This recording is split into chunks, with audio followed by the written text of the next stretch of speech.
2차 세계대전이 한창이던 1942년에서 43년 독일과 소련이 맞붙은 스탈린그라드 전투는 역사상 가장 큰 전투 중 하나였습니다. 그리고 이 전투 중에 일어난 지금부터 제가 설명드릴 믿기지 않는 이야기는 이 채널을 구독하시는 많은 투자자분들께 리스크에 대한 깊은 화두를 던질 겁니다. 때는 1992년 말 독일의 전체 부대가 스탈린그라드 도시 풀 밖에서 공격을 위해 대기 중이었습니다. 그러다 최전선에서 탱크가 간절히 필요해진 순간 모두를 놀라게 만들 일이 일어났습니다. 바로 거의 모든 탱크가 움직이지 않았다는 것. 풀숲에 대기했던 탱크 부대의 104대 중에서 겨우 20대 정도만 움직이고 나머지 탱크들은 모두 멈춘 거예요. 어떻게 이런 일이 일어날 수 있었을까요? 그 원인을 파악하기 시작했던 독일 엔지니어들은 금세 무엇이 문제인지를 찾아냈다고 합니다. 이 당시 상황에 대해서 역사가 윌리엄 크레이그는 이렇게 표현했습니다. 후방에서 쉬는 몇 주 동안 들쥐들이 탱크 안에 집을 짓고 전기선을 둘러싼 절연제를 죄다 먹어치웠다. 이 당시 독일군은 전 세계에서 가장 최첨단 장비를 보유한 기술 강국이었는데 그런 그들을 무너뜨린 게 다른 것들도 아닌 들쥐들이었다는 거죠. 이때 독일군들이 얼마나 당황했겠습니까? 독일의 탱크 개발자들이 탱크를 만들 때 들쥐 방어책을 생각이나 했을까요? 합리적인 개발자 중에서도 탱크 역사를 공부했던 개발자 중에서도 이걸 예상했던 사람은 아무도 없었을 겁니다. 이 이야기는 제가 좋아하는 모건하우절의 돈의 심리학에 나오는 일화입니다. 모건하우절이 이 일화에서 설명하는 건 우리가 대비할 수 있다고 생각하는 리스크는 사실 절대 예측하거나 대처할 수 없다는 걸 설명하기 위함입니다. 그는 이렇게 말합니다. 우리는 온갖 리스크에 대한 대비책을 세우지만 도저히 상상할 수 없는 완전히 미친 일들이 일어난다. 그리고 그런 미친 일들이야말로 가장 큰 손해를 끼친다. 그런 미친 일들은 생각보다 자주 일어나고 우리는 그에 대처할 방안이 없기 때문이다. 저는 모건하우절의 이 말에 동감합니다. 많은 사람들은 시장을 예측하고 단기적인 가격의 움직임과 금리나 경기의 방향을 맞출 수 있다고 착각하기도 합니다. 또는 더 나아가서 어떤 투자를 함에 있어 리스크가 없다는 얘기를 하죠. 하지만 여러분, 저는 투자라는 행위, 우리가 선택하고 추진하는 모든 일에서 리스크가 없는 것은 단 하나도 없다고 생각합니다. 만약 누군가 자신이 하는 투자와 자산이 리스크가 없다고 판단한다면 그 생각 자체가 리스크일 수 있습니다. 독일 전차 부대를 대부분 무력화시킨 들쥐 리스크처럼 우리 투자의 리스크는 우리가 전혀 생각해 본 적도 없는 상상조차 해보지 못했던 방식으로 우리 앞에 다가올 겁니다. 모두가 예상하고 언급하고 언론에서 매일 떠들고 요란 떠는 모든 내용들은 사실 리스크가 아닙니다. 진짜 리스크는 그게 나타나는 바로 직전까지도 대부분의 사람들이 눈치조차 못 채니까요. 즉 알려지지 않은 리스크를 피하는 것은 이미 그 정의에서부터 거의 불가능한 표현이며 상상할 수 없는 일을 대비할 수는 없기 때문입니다. 모건하우절은 이에 대해 이런 리스크에 의해 생기는 피해에 대비하는 한 가지 방법은 단일 실패점을 만들지 않는 것이라고 합니다. 비트코이너분들에겐 익숙한 표현이죠. 단일 실패점. 보통 알트코인의 수많은 문제점들의 근원을 재단과 이사장이라는 단일 실패점이 존재하고 이 실패점이 프리마이닝과 무한대의 발행량, 중앙화된 의사결정과 극소수의 분산 노드 등 모든 문제들의 원흉이라는 건데 비트코인의 강력함은 이러한 단일 실패점이 존재하지 않기 때문이라고 우린 잘 알고 있죠. 이 책에서는 이런 단일 실패점의 개념을 우리가 전혀 예상하지 못한 리스크가 발생했을 때 그 순간에도 어떻게 생존할 수 있는가 이에 대한 대비책으로 설명하고 있습니다. 그러면서 비행기를 예로 들죠. 비행기에 들어가 있는 중요 시스템은 거의 대부분 백업이 있고 백업이 있는 경우도 많습니다.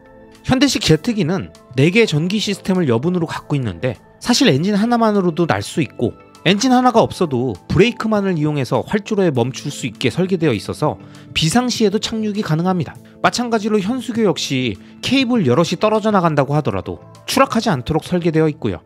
이처럼 우리가 사는 이 세상에 사라지지 않고 존재하는 모든 것들은 단일 실패점을 없애기 위한 구조로 발전하고 진화해 왔으며 투자의 영역에서도 이미 알려진 리스크만을 대비하는 방식으론 전혀 예측하지 못한 일들이 끝없이 반복되는 우리가 살고 있는 이 현실 세계에서 생존하고 끝까지 살아남기 어려울 수 있습니다. 그렇기 때문에 우리는 늘 자신의 모든 계획에서 가장 중요한 부분은 계획이 계획대로 되지 않을 때를 대비한 계획을 세워놓는 것이라고 모건하우절은 강조하면서 이렇게 말합니다. 맞을 확률이 95%이고 틀릴 확률이 5%라면 이는 언젠가는 불리한 경우를 경험할 거라는 뜻이다. 그 불리한 경우의 대가가 파산이라면 95%의 유리한 경우가 있다 해도 그 위험은 감수할 가치가 없다. 파산을 하면 모든 것이 끝나기 때문이다. 여러분, 우리가 투자를 하다 보면 뻔히 앞으로 어떻게 전개될지 눈앞에 보이게 되는 그런 순간이 있죠. 그리고 그런 순간엔 늘 좀 더 욕심을 내고 싶고 과감한 판단을 하고 싶어집니다. 어떻게든 수익을 극대화하고 싶고 크게 한번 벌어보겠다는 생각이 드니까요. 그러면서 이런 얘기들을 하죠. 아니, 오를 게 뻔히 눈에 보이는데 당연히 배팅해야 되는 거 아니야? 근데 생각해보니까 좀 더 과감하게 풀대출 땡겨서 제대로 한번 들어가 보는 게 더 좋을 것 같은데? 아니, 뭐 그럴 거 있나? 그냥 고배율 레버리지로 배팅하면 되겠네. 이런 식으로 과거의 통계와 상황만 가지고 리스크가 거의 없다는 생각으로 계속 더 무리한 투자를 이어가다 보면 어느 순간 투자의 수익보다 훨씬 중요한 생존이라는 이 핵심을 깨트려 버릴지도 모르는 리스크를 키워가게 되는 거죠. 실제로 자산시장의 상승 분위기가 계속 이어지면 이어질수록 점점 더 이런 현상들이 많이 나타난다는 걸 2020년 대세 상승장을 경험했던 분들은 모두 기억하고 계시죠? 우리들 모두 얼마나 신났고 레버리지 투자도 얼마나 많이 했습니까? 매일매일 오르는 장에 취해 있다 보면 계속 떨어지는 자산을 보유해서 지치고 포기하고 싶은 생각이 들 때와는 완전히 다른 형태의 리스크가 나도 모르는 사이에 이 시기에 계속 만들어졌다는 걸 시간이 지나고 보니까 우린 모두 알 수 있었잖아요. 이처럼 리스크는 늘 우리 앞에 새로운 모습으로 다가오고 전혀 다른 그 모습 앞에서 그동안 대비한다고 생각했던 우리의 모든 행동들이 대부분 무의미하다는 걸 느끼게 될 겁니다. 왜냐? 우린 상상력에 한계가 있고 리스크는 늘 우리가 상상한 그 밖의 영역에서 오기 때문이죠. 그렇기 때문에 리스크는 예측할 수도 없고 어떤 형태로 어떤 모습으로 오든 최대한 이겨내고 생존할 수 있는 방식으로 우리의 투자와 인생도 세팅하고 정비해 나가야 되지 않을까요? 어떻게 하는 것이 생존에 더 유리할까? 나와 내 가족을 더 안전하게 그 어떤 위기가 오더라도 파산하지 않고 끝까지 살아남아 다음 판으로 갈 수 있을까? 이런 생각들이 우리들의 투자를 올바른 방향으로 인도할 겁니다.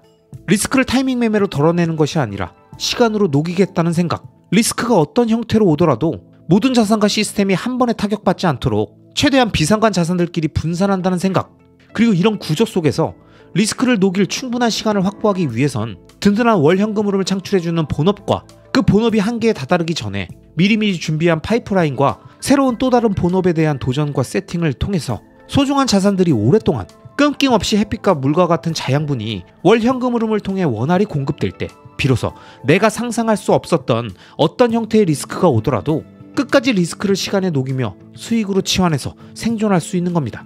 전쟁이 일어나든 천재지변이 생기든 IMF급 경제위기가 오든 한 자산의 가격이 계속 떨어지고 흔들리는 순간이 지속돼도 그 구간을 다른 자산들이 오르고 버텨주면서 그렇게 위기의 순간들을 이겨내고 돌아가며 다양한 리스크들을 녹이면서 큰 규모의 자산을 만들어주는 거죠. 이와 관련해 모건하우저리 쓴 불변의 법칙에 나온 내용을 통해서 장기 투자자인 우리들이 리스크를 어떻게 바라봐야 하는지 함께 생각해보고자 합니다. 상상할 수 없는 일에 대비책을 세우기는 불가능하다. 상상 가능한 모든 경우의 수를 검토했다고 믿을수록 그 경우의 수에서 벗어난 일이 발생했을 때 충격만 더 커진다. 하지만 아래 두 가지를 기억한다면 그나마 도움이 될 것이다. 첫째, 캘리포니아 사람들이 지진을 바라보는 것처럼 리스크를 바라보자.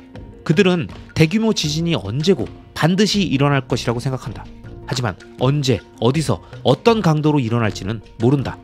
비록 정확히 예측할 수는 없지만 구급대원들이 준비되어 있고 어쩌면 지진이 100년 동안 일어나지 않을 수도 있지만 건물이 지진을 견딜 수 있도록 설계되어 있다. 나심 탈레브는 말했다. 예측이 아니라 준비성에 투자하라. 핵심을 찌르는 말이다. 정확한 예측이 있어야 대비를 하겠다고 생각할 때 리스크는 위험한 것이 된다.